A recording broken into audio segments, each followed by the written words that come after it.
ڈائن میں بہت ہی زبردست ٹویسٹ آ گیا ہے، جہاں پر جو ڈائن ہے وہ ان کے گھر پہنچ چکی ہوتی ہے اور وہ اپنے بیٹے سے بھی ملتی ہے اور وہ پوری کوشش کرے گی کہ ان گھر والوں سے بدلہ لے اور ان کے انتقام تک اپنے انتقام کا پورا بدلہ لے کے ان کے انجام تک پہنچائے۔ زوار شاہ باہر گیا ہوتا ہے تو اس کی ملاقات پھر سے میشا سے ہو جاتی ہے۔ وہ اسے کہتا ہے کہ یہ کیسا اتفاق ہے، جہاں جہاں میں جاتا ہوں وہیں آپ ہوتی ہے۔ میشا کہتی ہے بس دیکھ لے، ہم کیا ہی کر سکتے ہیں، یہ تو صرف اتفاق ہی ہوتا ہے۔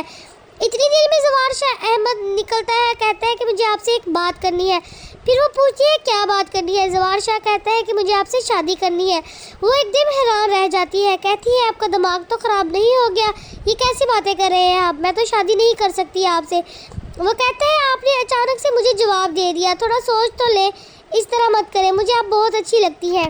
پھر وہ کہتے ہیں کہ شادی کی کچھ شرطیں ہوں گی، اگر آپ وہ شرطیں مان لیں گے تو میں شادی کے لیے تیار ہوں۔ مجھے آپ کی بہنیں نہیں پسند، مجھے تو شروع دن سے ہی ایسے گھر نہیں پسند ہوتے جن میں بہنیں ساتھ رہا کرتی ہیں، آپ انہیں بھی نکالتے ہیں۔ پھر زوار شاہ ایسا ہی کرتا ہے، شادی تو کر لیتا ہے۔ شادی کے بعد یہ ڈائن بن کر ایک ایک انسان کو گھر سے باہر نکالتی ہے۔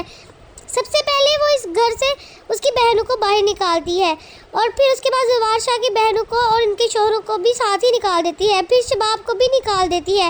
شباب کو تو پتہ ہی دیتی ہے کہ کہتی ہے کہ شباب اب تمہاری گھڑیاں ختم ہو چکی ہے، کیونکہ میں اب ہار چکی ہوں اور میں یہاں بدلہ لینے کے لیے ہی آئی ہوں۔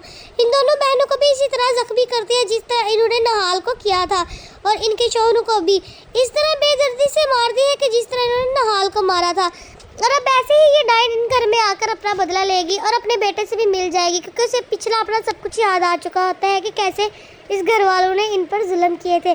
اب آگے دیکھنا بہت ہی انٹرسٹنگ ہوگا کہ یہ اس کے باقی گھر والوں کے ساتھ اور خاص طور پہ زوار شاہ کے ساتھ کیا سلوک کرتی ہے۔ ایسے ہی نئی اپڈیٹس کے لیے ہمارے چینل کو سبسکرائب کریں۔ اگر آپ کو یہ ویڈیو اچھی لگی تو لائک اور فالو لازمی کر لیں۔